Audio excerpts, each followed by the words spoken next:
Napoléon Bonaparte était un génie stratégique, politique et administratif, l'un des plus grands chefs militaires que le monde ait connu. Il exploita le nationalisme naissant de la France révolutionnaire pour bâtir le plus grand empire d'Europe depuis les Romains.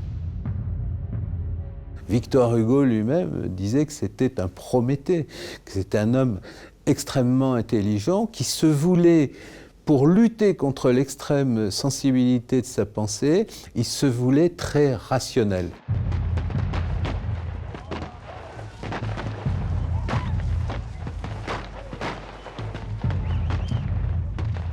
Son énergie hors du commun, son intelligence supérieure et son esprit rebelle lui permirent de conduire sa nation d'adoption vers une gloire sans précédent.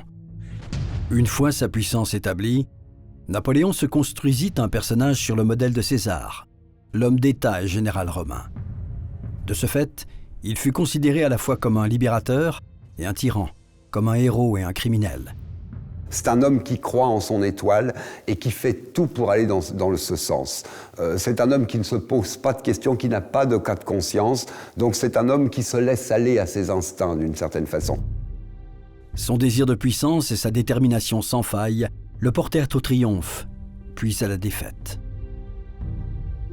Premier d'entre les dictateurs modernes, il eut une importance et une influence incontestables. Par son ascension fulgurante vers le pouvoir, il était déjà une légende à son époque et reste très présent dans l'inconscient collectif des Français. Napoléon fut donc une personnalité extraordinaire, qui vécut à une époque également extraordinaire, et sut saisir l'opportunité qui s'offrait à lui. Il conquit ainsi l'Europe, domina son siècle et changea le monde. Imaginons-nous qu'en 25 ans de temps, ce garçon qui avait traversé l'histoire comme une météore, en 25 ans de temps, il avait bouleversé l'Europe beaucoup plus qu'elle ne l'avait été en 15 siècles. Encore aujourd'hui, et c'est bien aussi son génie, les historiens ont beaucoup de mal à faire la différence entre le mythe et l'homme. Napoléon lui-même évoque en ces mots cette confusion dans son mémorial de Sainte-Hélène. Il faut en convenir, les véritables vérités sont bien difficiles à obtenir pour l'histoire. Heureusement que la plupart du temps, elles sont bien plutôt un objet de curiosité que de réelle importance, une fable convenue.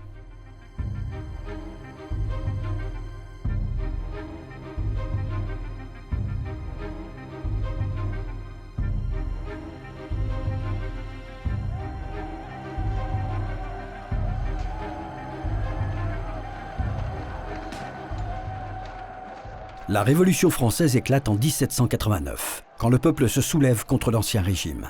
Le roi Louis XVI tente désespérément de réformer le mode de gouvernement en devenant un monarque constitutionnel et de freiner le mouvement révolutionnaire.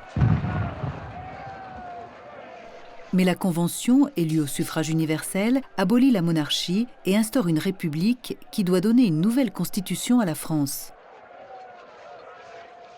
Le jeune Bonaparte, à l'époque, lorsqu'il découvre les prémices de la Révolution, il doit se dire, parce qu'il le confiera par la suite, que dans la Rome républicaine, on faisait toujours appel à un dictateur lorsque le désordre était à son paroxysme. Et il se dit sans doute que pour des gens comme lui, c'est-à-dire des hommes d'ordre et d'autorité, eh bien de cette révolution pourra naître chez lui une ambition. Au début, les autres puissances européennes se contentent d'observer les conflits internes qui agitent la France. Mais après le régicide de Louis XVI, souverain bourbon, l'ombre inquiétante de la Révolution française plane sur le pouvoir des rois de tout le continent. Les intérêts nationaux s'affrontent, favorisant l'extension des conflits. Le déclin du féodalisme et l'exécution de centaines de généraux sous le régime de la Terreur offrent la possibilité à un homme talentueux de se faire une place de choix dans la hiérarchie militaire. C'est à ce moment précis que ce jeune homme, issu d'une famille modeste, saisit sa chance. Nul ne se doute alors qu'il atteindra de manière fulgurante les sommets du pouvoir.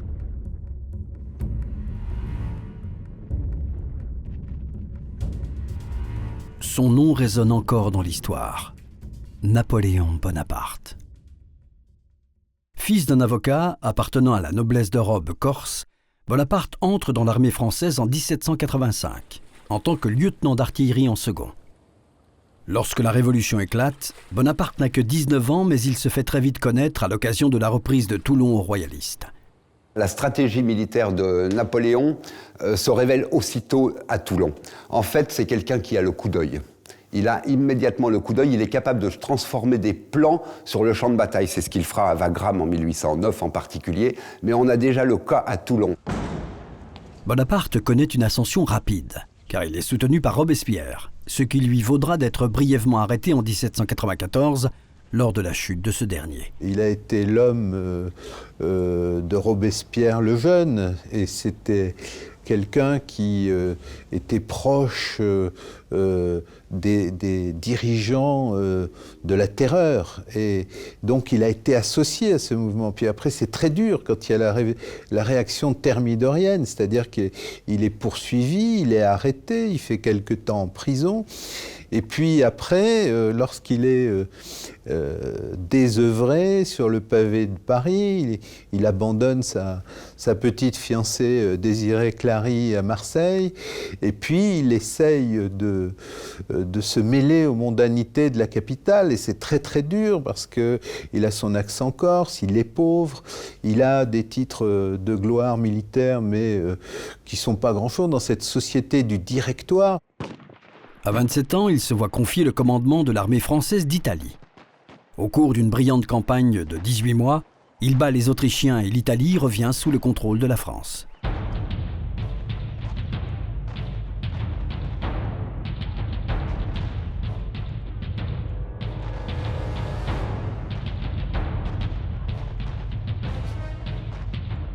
Convaincu d'être promis à un destin extraordinaire, le jeune homme étend rapidement son ambition au-delà du champ de bataille, à l'arène politique. Il se projette à l'échelle mondiale. La colonisation par la Grande-Bretagne de l'Inde, de l'Australie et de certaines îles d'intérêt stratégique a permis aux Britanniques de bâtir un empire global, appuyé sur sa puissance maritime. Son activité commerciale et industrielle font alors de l'Angleterre la nation la plus riche de son temps.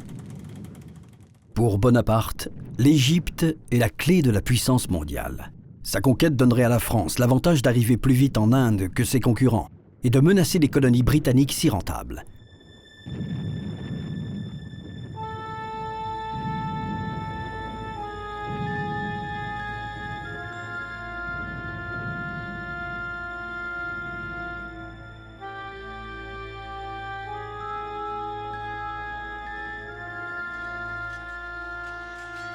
Mais l'expédition est mal organisée.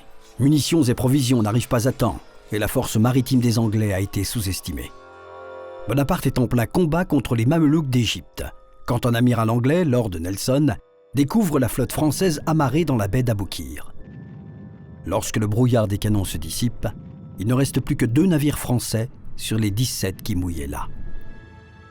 Il se sent un petit peu pris de panique, si bien qu'il va déléguer tous les pouvoirs à Kléber, en Égypte, et il va partir, mais véritablement presque comme un malpropre, c'est-à-dire discrètement, il va traverser la Méditerranée au risque de se faire éperonner par la flotte britannique, et il rejoint la Corse, et de là il rejoint la France, abandonnant un peu quand même son armée en Égypte.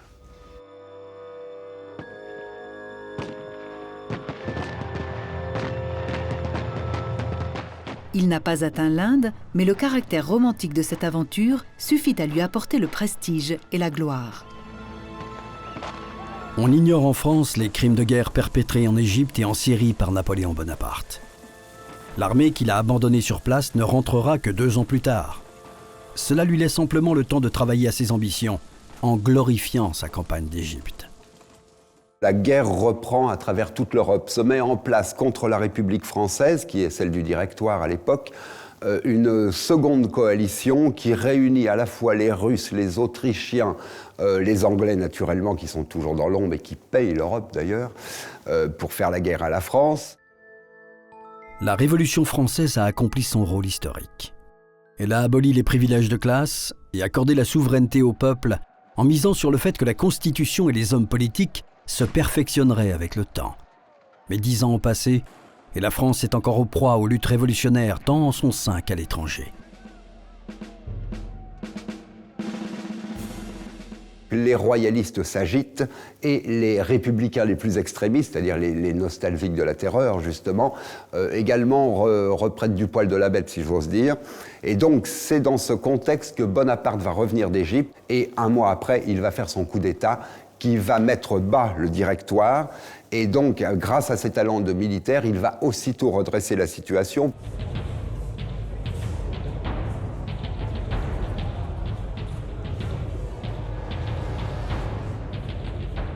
Le très impopulaire Directoire est remplacé par le consulat. Conçu sur le modèle de la République romaine, le pouvoir exécutif est confié à 3 consuls élus. Bonaparte se sert de son immense popularité et de sa gloire militaire pour assurer son élection au titre de premier consul. Il devient alors le personnage le plus puissant de France.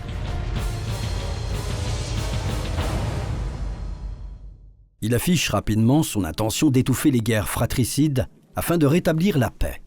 Dans ce but, il s'entoure de 2 consuls aux sensibilités différentes, Cambacérès et Lebrun. Cambacérès, régicide, grand spécialiste du droit, est un ancien député de la Convention et ministre de la Justice sous le Directoire. Lebrun, spécialiste des finances, est quant à lui partisan d'une monarchie modérée. Installé aux Tuileries, dans l'ancien palais royal, Bonaparte met en place un gouvernement autoritaire sous des apparences démocratiques. Ayant assisté à la violence du siège des Tuileries en 1792, il craint la fureur populaire et croit en l'ordre social. La Constitution de l'an 8 organise et verrouille le pouvoir législatif divisé en 3 assemblées. Le tribunat, qui discute les lois préparées par le Conseil d'État, le corps législatif, qui les adopte ou les rejette, et le Sénat conservateur, qui vérifie si la loi est conforme à la Constitution. Le premier consul se réservant le droit de corriger les résultats qu'il ne considère pas satisfaisants. Quelques intellectuels avaient prédit, à juste titre, que la Révolution finirait en dictature. Chateaubriand, monsieur de Chateaubriand, qui a été d'abord un admirateur forcené. Et puis, voyant que l'ambition de l'empereur était de plus en plus effrénée, sans borne, sans limite, eh bien, il a commencé à mettre un petit peu de l'eau dans son vin pour finir même par ne plus apprécier du tout Napoléon Ier. 10 ans de rébellion, de coups d'État et de répression ont entraîné chez la population un désir profond de paix et de sécurité. Cela mène la France à sacrifier la liberté et la démocratie qu'elle a connue un court instant, dans le but de retrouver la stabilité et un homme à poigne qui tienne fermement les rênes du gouvernement.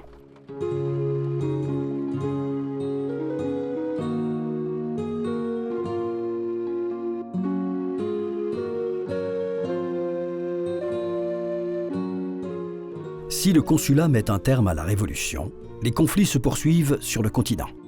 Une deuxième coalition se forme contre la France. L'Autriche et la Russie, soutenues par la Grande-Bretagne, lèvent de nouvelles armées pour mener des campagnes en Allemagne et en Italie. Bonaparte propose alors directement la paix au roi de Grande-Bretagne et à l'empereur d'Allemagne. La guerre qui depuis 8 ans ravage les 4 parties du monde, doit-elle être éternelle? N'est-il aucun moyen de s'entendre?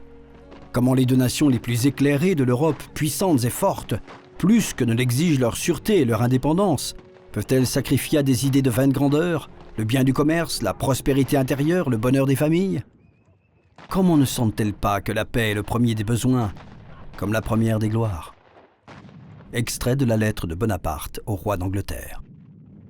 La Grande-Bretagne balaye d'un revers de main cette proposition de paix en exigeant le rétablissement de la Maison de Bourbon ainsi que le retour du territoire français à ses anciennes frontières.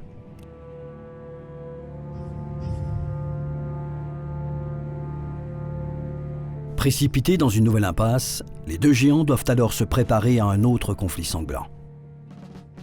Alors Bonaparte, d'abord, a un travail absolument énorme à remplir en 1800 lorsqu'il prend le pouvoir. D'abord, il faut sauver la France de l'invasion. Donc il va réorganiser une armée de 40 000 hommes en prélevant des troupes un peu partout en France.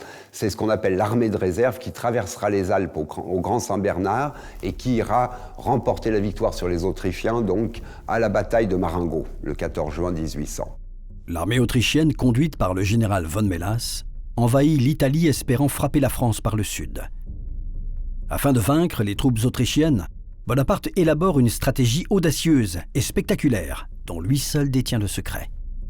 Alors que le général Masséna est bloqué avec 30 000 hommes dans la ville de Gênes, assiégé par 90 000 soldats autrichiens, von Mélas ne voit pas le danger imminent que l'armée de réserve, conduite par Bonaparte, fait peser sur l'arrière de ses troupes.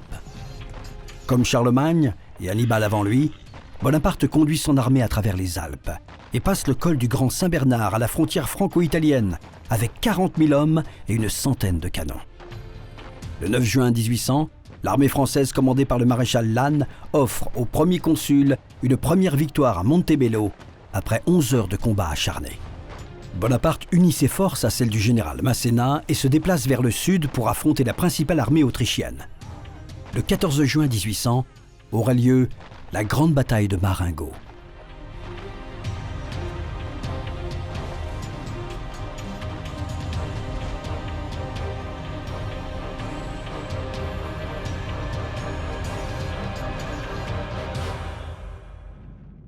Mais la veille, Bonaparte a le plus grand mal à localiser l'armée ennemie. Il décide alors de séparer ses troupes en plusieurs points stratégiques. Grave erreur, car dans la nuit, les Autrichiens qui ont l'avantage du nombre ont pris position en face des Français. Ils sont certains de l'emporter, quand l'armée de Bonaparte est miraculeusement sauvée par l'unité de reconnaissance du général Dessay qui, entendant tonner les canons sur l'arrière, prend la décision de désobéir au premier consul et rebrousse chemin. La contre-offensive française tourne la presque déroute en victoire et vient à bout des Autrichiens, marquant la fin de la guerre. À présent, la France contrôle un territoire qui s'étend jusqu'à la rive ouest du Rhin, aux républiques d'Italie et des Pays-Bas. À partir de là, il faut aussi réorganiser toute la France, qui est dans un piteux état suite à la terreur et aux errements du Directoire. La paix, bien que de courte durée, permet au premier consul d'asseoir sa légitimité de chef et de se tourner vers les problèmes intérieurs. Alors Napoléon est un homme organisé, dans sa tête, dans sa personnalité, si bien qu'il ne veut pas diriger un pays qui soit un petit peu en panique. Alors il va créer des textes de loi, c'est-à-dire ce qu'on appelle le Code Napoléon, le Code civil, qui va mettre au point, régulariser toute la situation des Français.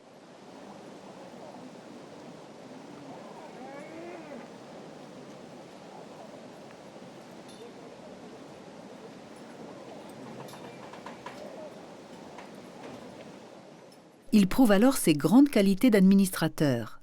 Mais la guerre civile fait encore rage dans certaines parties du pays, en particulier dans l'Ouest. Napoléon instaure par décret des réformes qui rétablissent un ordre légal et améliorent la vie de la classe moyenne. Il rédige un système de lois, le Code Napoléon, qui regroupe les lois relatives au droit civil français. Il traite du droit des personnes, de la famille, de la propriété, de la transmission des biens, des contrats. Imposé à tout l'Empire, ce code civil a inspiré le droit civil de nombreux États. Napoléon promulgue aussi le code pénal. Germaine de Staël, devenue farouche opposante de Napoléon Bonaparte, est contrainte à l'exil en Suisse, où elle publie son roman « Delphine ». Elle y explore les bouleversements sociaux de son temps et constate à travers le Code Napoléon la régression de la condition féminine quant aux droits acquis pendant la Révolution. Mises sous tutelle au sein d'un système patriarcal, les femmes mettront près d'un siècle à reconquérir leurs droits.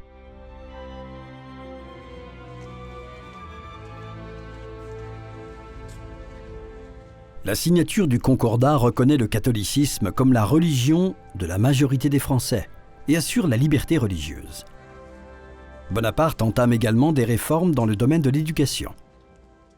Il va créer les lycées en France. Le lycée Condorcet, par exemple, est une création de Bonaparte. C'est lui qui va créer également l'école polytechnique, qui va donner les grands hommes que l'on connaît, donc, puisqu'elle continue à exister de nos jours, comme chacun sait. Donc, en fait, c'est un travail qui va dans toutes les directions. Il s'emploie à améliorer l'économie, fonde la Banque de France en 1800, puis crée la Cour des comptes et la Bourse de Paris. La loi du 28 mars 1803 voit la création d'une toute nouvelle monnaie, le franc germinal, fixé en fonction de l'or et de l'argent et qui conservera sa valeur jusqu'en 1914. Infatigable bâtisseur, Napoléon lance un vaste programme de travaux. la construction de routes, de canaux, de ports, d'arcs de triomphe, à la gloire des soldats de sa grande armée.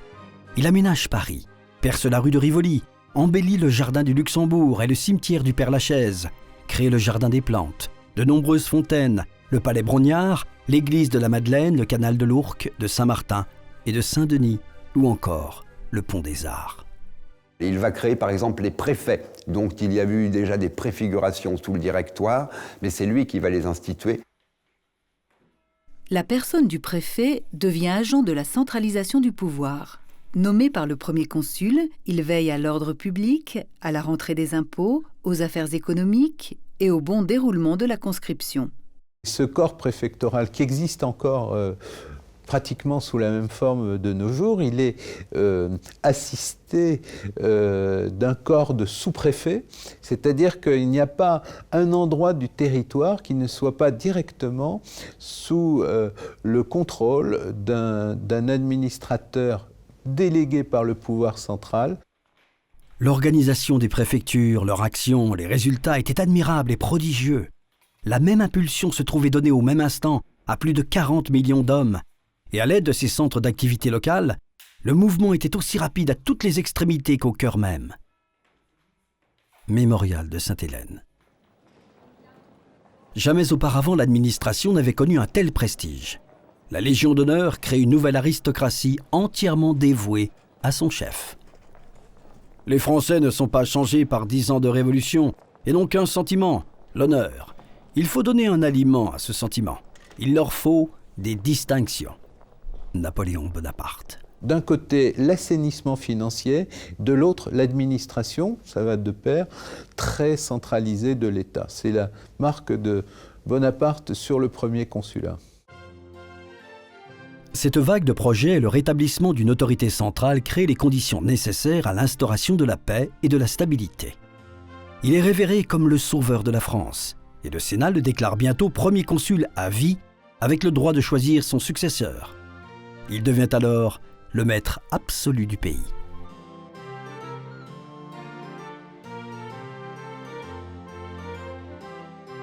Dans son ensemble, la population est heureuse de posséder enfin des lois cohérentes, un traitement équitable et la possibilité d'être récompensée pour son excellence. Mais Napoléon doit faire face à une opposition des républicains et des royalistes. Après des années d'exil, le frère de Louis XVI maintient être Louis XVIII, souverain légitime de France. Il y a toute la noblesse ancienne qui est partie en exil aussi, qui essaye de conspirer régulièrement. Et il y a également quelques officiers qui se méfient de plus en plus. Et on ira jusqu'à connaître même quelques conspirations. Le 24 décembre 1800, Bonaparte échappe à l'explosion d'une machine infernale au passage de son carrosse. Il exploite cet attentat fomenté contre lui pour justifier l'établissement d'une nouvelle monarchie héréditaire dont il prend la tête comme empereur. Ainsi son futur fils héritera-t-il du trône, ce qui rendra plus difficile la restauration des Bourbons. Comme le notent les historiens, on assiste à l'une des plus grandes ironies de l'histoire. La France se tourne vers un empereur pour protéger sa révolution.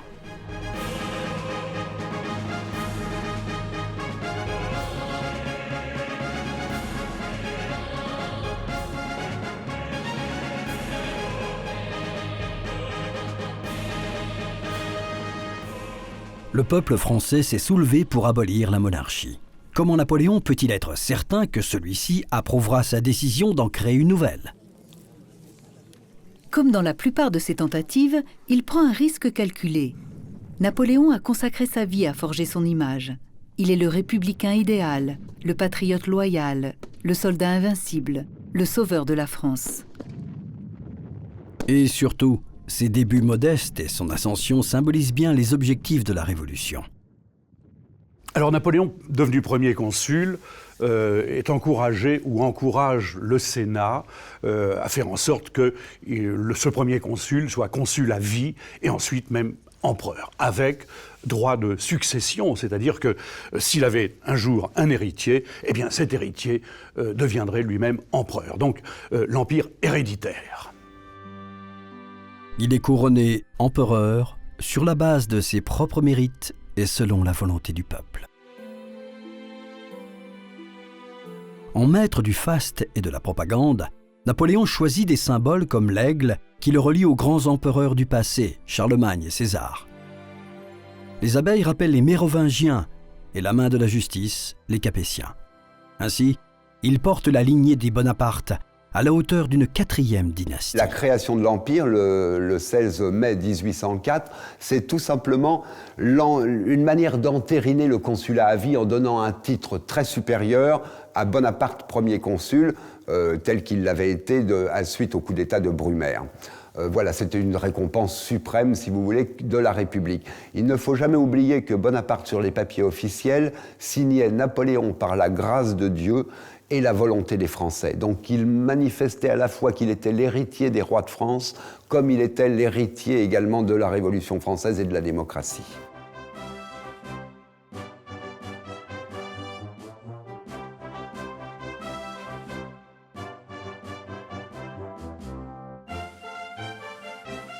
La cérémonie de son couronnement a lieu à Notre-Dame de Paris le 2 décembre 1804.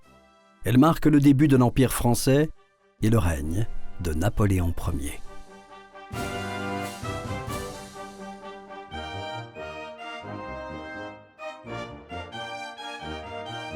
La présence du pape Pie VII lui donne une dimension supplémentaire et le place au même niveau que le souverain du Saint-Empire romain germanique.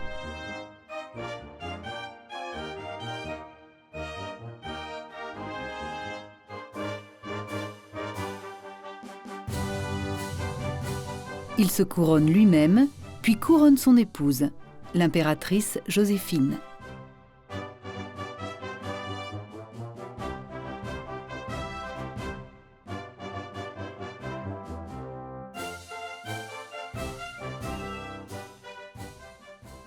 Il y a des coalitions partout, il y a l'Autriche, il y a la Prusse, la Russie, l'Angleterre.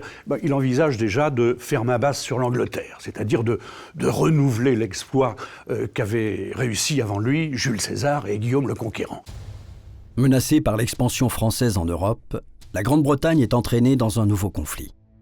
Bien décidé à régler les choses une fois pour toutes, Napoléon projette d'attirer la flotte britannique hors de la Manche pour lancer une invasion sur l'île. La marine française n'est pas sémillante, elle n'est pas encore très brillante, alors que la marine anglaise est vraiment de très belle qualité. Et non seulement elle n'est pas sémillante, mais toute cette flotte commandée par l'amiral Villeneuve est au large de l'Espagne et va subir la foudre de l'amiral Nelson à la bataille de Trafalgar.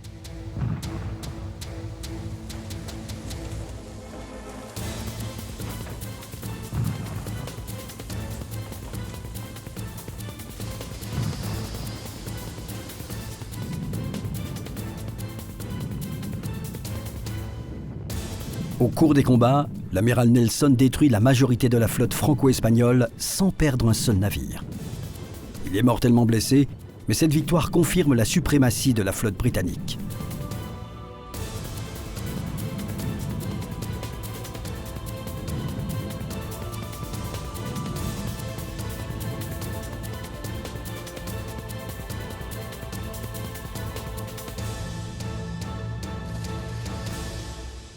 Et l'amiral Villeneuve va voir toute la flotte française anéantie. Il va d'ailleurs rentrer et se suicider parce qu'il n'osait pas se présenter devant l'empereur. Après cela, Napoléon ne tentera plus jamais d'envahir l'Angleterre. Il cherchera à frapper la Grande-Bretagne de manière indirecte, par la conquête et la pacification de l'ensemble de l'Europe. Pour rester au pouvoir, Napoléon décide de dépasser les partis politiques en se lançant dans une quête de gloire nationale. Sa grande armée compte 210 000 soldats et il espère avec elle écraser l'armée autrichienne avant qu'elle ne reçoive des renforts de la Russie. Napoléon, n'ayant plus de flotte, va faire demi-tour et amener toute son armée contre l'Autriche, la Russie, qu'il va rencontrer à Austerlitz, précisément, 1805, la bataille des 3 empereurs. Après une avance rapide, Napoléon exécute des manœuvres d'encerclement qui lui permettent d'emprisonner à Ulm l'armée autrichienne, qui fait rapidement reddition. Quand les Russes rejoignent les Autrichiens près d'Austerlitz, l'empereur montre son génie tactique en mettant en place un piège élaboré. Ah, la bataille d'Austerlitz, c'est absolument le chef-d'œuvre de Napoléon. En 4 heures, il n'y a plus d'armée russe. L'armée russe, commandée par le tsar en personne, compte 70 000 hommes. Napoléon est en infériorité numérique, Mais en grand stratège, il va exploiter sa faiblesse en faisant croire à l'ennemi qu'il a peur. Austerlitz est enseigné non seulement à Saint-Cyr en France, mais dans toutes les écoles d'officiers du monde. On apprend la manœuvre principale d'Austerlitz qui consiste à choisir le terrain. Il sacrifie délibérément ses positions sur le plateau de Pratzen pour inciter les Russes à attaquer à cet endroit précis.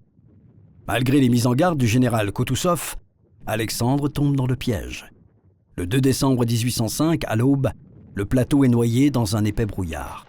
Alexandre ordonne une attaque contre l'aile droite française, mais Napoléon a tout calculé. Il a fait venir 2 divisions de Vienne dans le plus grand secret. Menaçantes, elles attendent les Russes de pied ferme. En fait, Napoléon a été beaucoup plus psychologue que véritablement militaire dans cette bataille, et c'est là sa grande supériorité. Napoléon a fait croire qu'il se cachait pendant la nuit derrière des hauteurs, de manière à se cacher et pouvoir disparaître pendant la nuit. Ce piège dans lequel, évidemment, sont tombés les Russes. Et le lendemain matin, Napoléon a réoccupé les hauteurs et poussé les Russes dans des étangs gelés sur le côté, ce qui fait qu'il y a eu une canonnade très importante, et il y a eu beaucoup plus de morts russes qu'il n'y aurait dû y en avoir dans une bataille rangée tout à fait traditionnelle. Napoléon s'emploie alors à reprendre le plateau de Pratzen, laissé pratiquement sans défense, en faisant avancer 17 000 silhouettes dissimulées par le brouillard. Alexandre comprendra bien trop tard son erreur. Le soleil qui va se lever, le fameux soleil d'Austerlitz, se lève 1 an, jour pour jour, après le couronnement de Napoléon à Notre-Dame de Paris. Considérée comme un chef-d'œuvre de stratégie militaire, la bataille d'Austerlitz est la plus grande victoire de Napoléon. 27 000 soldats alliés y sont tués ou blessés, alors que les pertes françaises ne s'élèvent qu'à 8 000 hommes.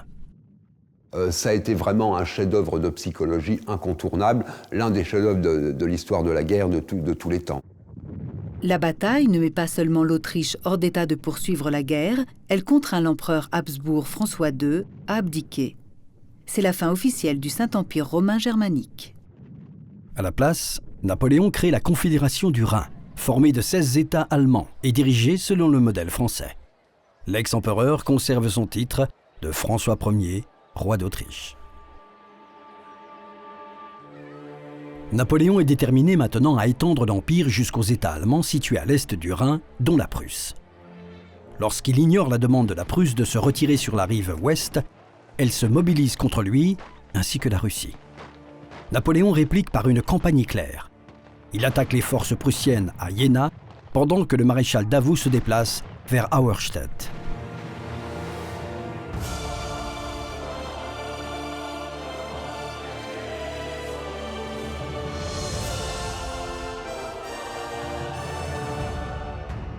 Les Français remportent les 2 batailles. Poursuivant les restes de l'armée prussienne en déroute, Napoléon prend Berlin et avance sur la Prusse orientale, puis la Pologne, jusqu'à la frontière russe.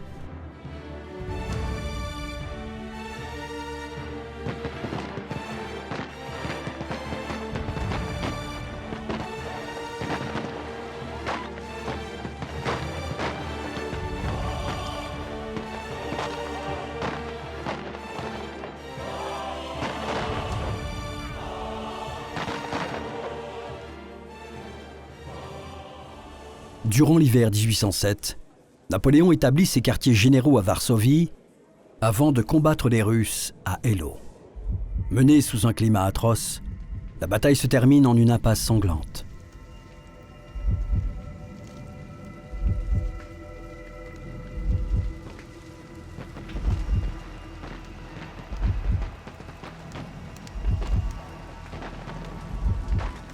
Napoléon a besoin d'une victoire pour regagner le soutien de son peuple. C'est alors que le tsar Alexandre Ier propose une trêve.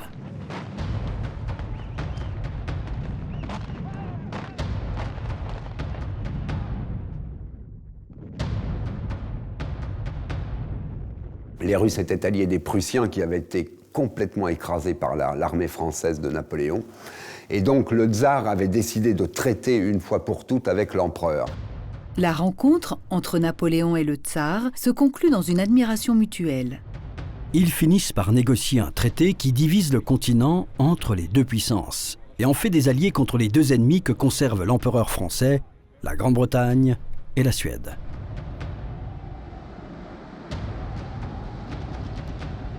Napoléon rencontre le tsar de Russie ainsi que le roi et la reine de Prusse à Tilsit pour signer les deux traités. Si la Russie est traitée en ami, la Prusse est privée de la moitié de son territoire. La belle reine de Prusse supplie l'empereur français d'adoucir les dures conditions qu'il impose à son pays, mais il refuse.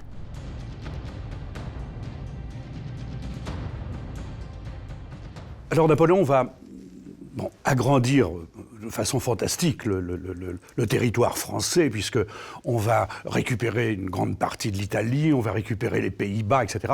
Et on va finir par avoir un nombre de départements phénoménal. Et partout, dans toutes les régions, eh bien, il place certains de ses hommes, la plupart du temps ses frères d'ailleurs. Hein. Joseph Bonaparte devient roi de Naples et de Sicile. Et Louis Bonaparte, roi de Hollande. Les provinces prises à la Prusse deviennent des royaumes gouvernés par Jérôme Bonaparte et Joachim Murat, mari de Caroline Bonaparte. Elisa Bonaparte obtient 2 républiques italiennes et le Grand-Duché de Toscane. Ça faisait dire à Laetitia, à la maman de Napoléon, il dit « Je ne connais pas de femme au monde, puisque Napoléon est empereur, ses frères sont rois, ses sœurs sont duchesses de Guastalla, princesses, etc., etc. » Elle disait « Je ne connais pas de femme au monde qui ait donné autant de fessées. J'ai pu en donner, moi, à des rois, à des empereurs et à des princesses. » Napoléon Ier est au sommet de sa puissance.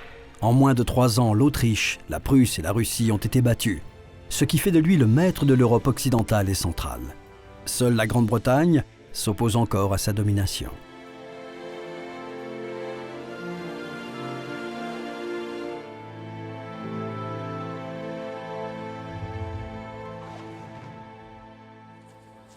Remuant ciel et terre, Napoléon déclare une guerre économique contre la Grande-Bretagne en décrétant un embargo de grande envergure contre le commerce britannique. L'ennemi de la France traditionnelle depuis toujours, c'est l'Angleterre. C'était elle, grâce à son argent, qui arrosait toute l'Europe et qui s'enrichissait sur le dos de tous les États d'Europe. Napoléon donc cherchait tout simplement à détacher l'Europe de l'Angleterre, ce à quoi il avait réussi grâce au traité de Tilsit avec les Russes. Le blocus continental rend toute importation de marchandises britanniques illégale.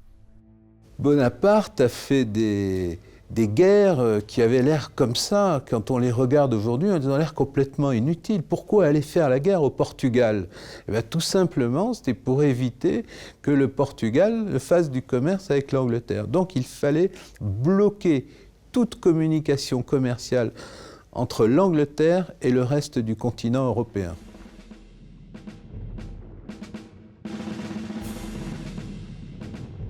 Mais en occupant le Portugal, l'empereur se rend compte de l'instabilité de la monarchie en place. Il trompe les Espagnols et met Joseph Bonaparte sur le trône.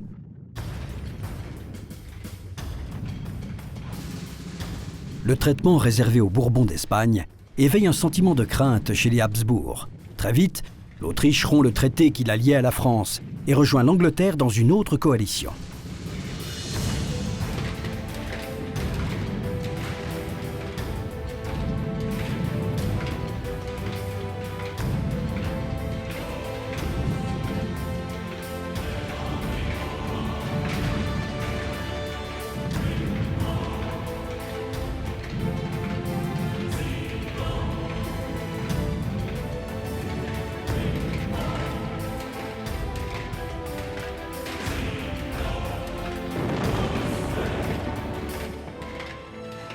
Napoléon est pris au dépourvu. Il rassemble ses troupes et remporte plusieurs batailles au début de la campagne. Mais lors de la bataille d'Aspern-Essling, il frôle la défaite. Inférieur en nombre et désavantagé stratégiquement, il est forcé de battre en retraite.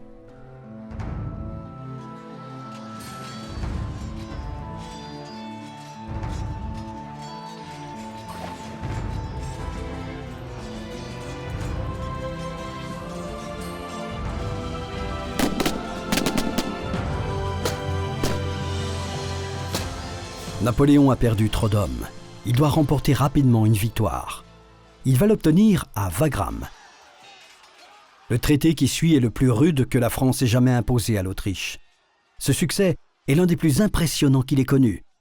Mais le vent est sur le point de tourner. L'ennemi a appris à mieux se battre. Plus de 10 000 hommes périssent pendant la courte guerre de 1809. C'est un nouveau record macabre. Le peuple espagnol se soulève contre l'occupation française et la Grande-Bretagne, sous le commandement de Wellington, va combattre à ses côtés. Napoléon admettra plus tard que l'aventure espagnole était une grave erreur. La guerre va traîner pendant des années, coûter très cher et ôter à la France nombre de ses soldats et de ses maréchaux. L'Église catholique refuse de soutenir le système continental.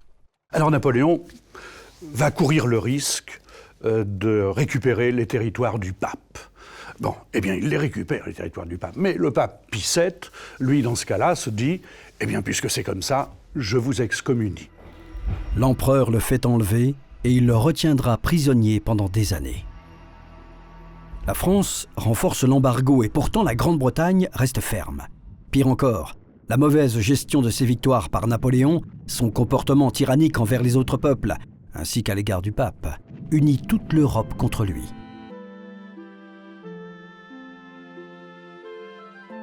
Se sentant menacé, il ressent le besoin impératif d'avoir un héritier.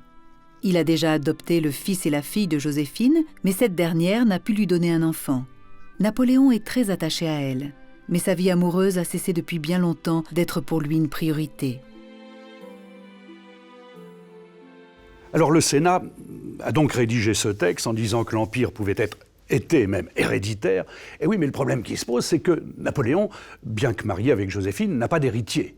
Et il s'aperçoit très rapidement, il a cru, son médecin Corvisart lui disait qu'il était stérile. Bon, mais il s'aperçoit que ce n'est pas lui qui est stérile, parce que il a eu une aventure avec une lectrice de sa sœur Caroline, qui s'appelle Éléonore de Nuel de la Plaigne, et il lui a fait un enfant. Un enfant, d'ailleurs, la belle Éléonore lui dit « On va l'appeler Napoléon ». Il lui dit « Non, Léon suffira ».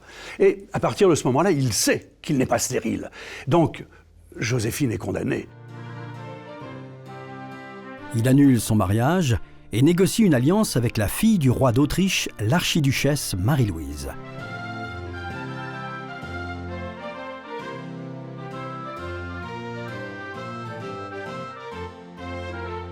Il construira un arc de triomphe pour célébrer l'événement. Et quelques mois plus tard, la nouvelle impératrice attendra un enfant. Au premier coup de canon annonçant la délivrance de l'impératrice, tout Paris resta en suspens. Dans les promenades, dans les rues, dans l'intérieur des maisons, dans les assemblées publiques. La population tout entière fut occupée à compter le nombre de coups de canon. Le 22e excita l'ivresse générale. Il était d'usage de tirer 21 coups de canon pour la naissance d'une princesse et 101 coups pour celle d'un prince. Mémorial de Sainte-Hélène. La naissance de son fils apaise Napoléon. Il sait qu'il est maintenant lié à l'un des plus vieux empires d'Europe, à la dynastie des Habsbourg, ce qui légitime son empire tout récent. Cet héritier assure également la pérennité de ce qu'il a construit. La France contrôle maintenant l'Europe, de l'Espagne à la Pologne. Les historiens pensent que c'est à cette époque que Napoléon, alors âgé de 40 ans, forme un grand projet d'union politique européenne, avec Paris pour capitale. La Russie impériale étant alliée à l'Empire français, rien ne s'oppose à ce qu'il puisse remodeler l'Europe et en faire une communauté transcontinentale. Mais il n'avait pas prévu que le tsar commencerait à s'irriter des termes du traité.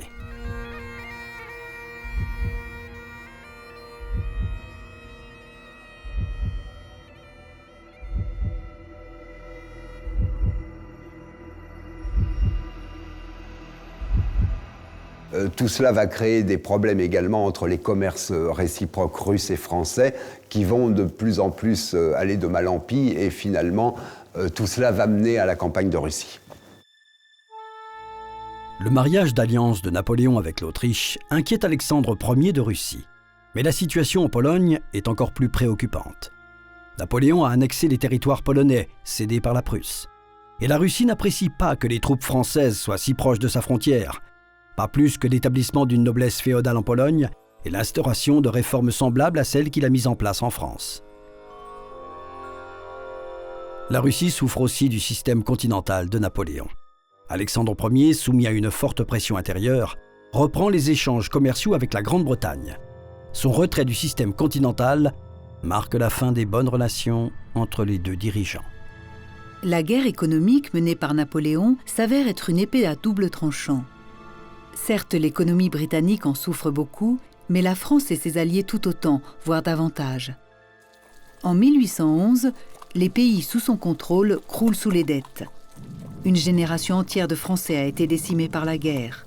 La France suffoque.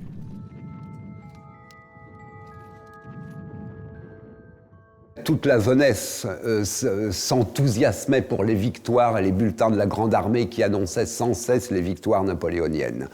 Malheureusement, à la longue, évidemment, les campagnes commençaient un peu à se vider. On estime qu'il y a eu environ 1 500 000 morts depuis la guerre commencée en 1792, au début de la Révolution, donc jusqu'en 1815, jusqu'à Waterloo.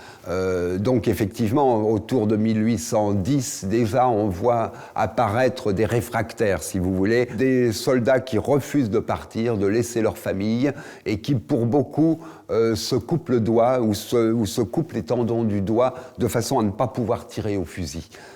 Certains également s'arrachent les dents de façon à ne pas pouvoir déchirer les cartouches qui étaient en papier et à partir desquelles donc, on vidait la poudre noire dans les lumières des fusils.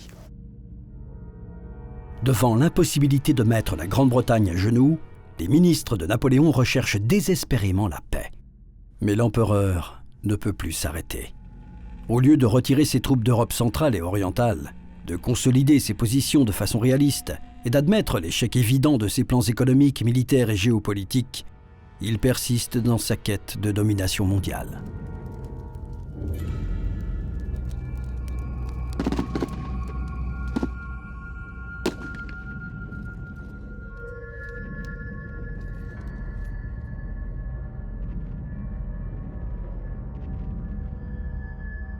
L'empire de Napoléon s'effiloche.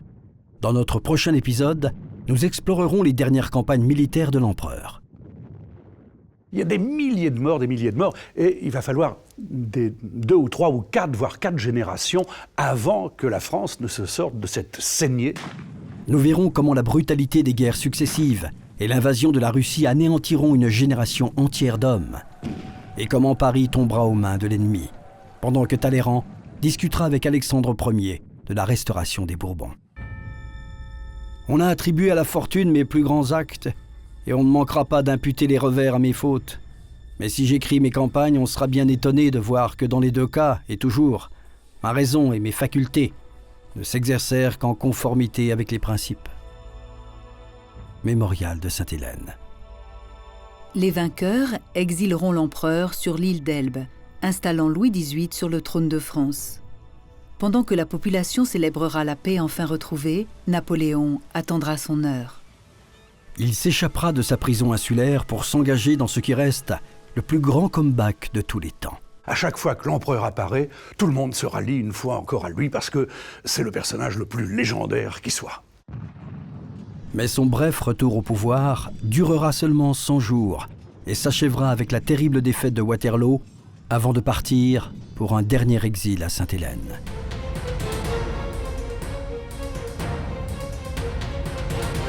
Napoléon Bonaparte s'est imposé comme le digne successeur de César.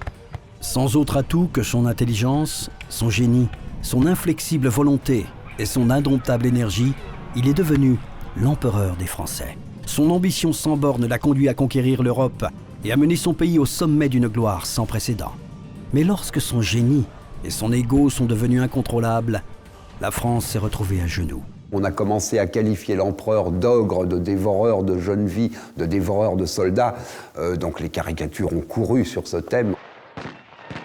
L'échec de Napoléon ne réside pas dans son désir de conquête, mais dans le fait qu'il était incapable de s'arrêter tant qu'il n'était pas vainqueur.